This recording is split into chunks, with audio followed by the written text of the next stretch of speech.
Bé, acaba de començar la transició catalana. Avui és un dia important.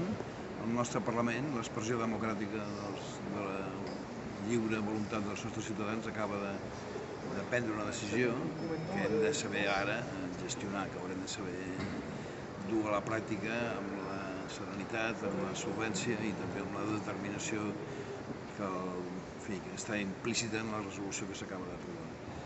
I avui també començarà l'altre procés, el de dotar-nos d'un govern, d'una presidència.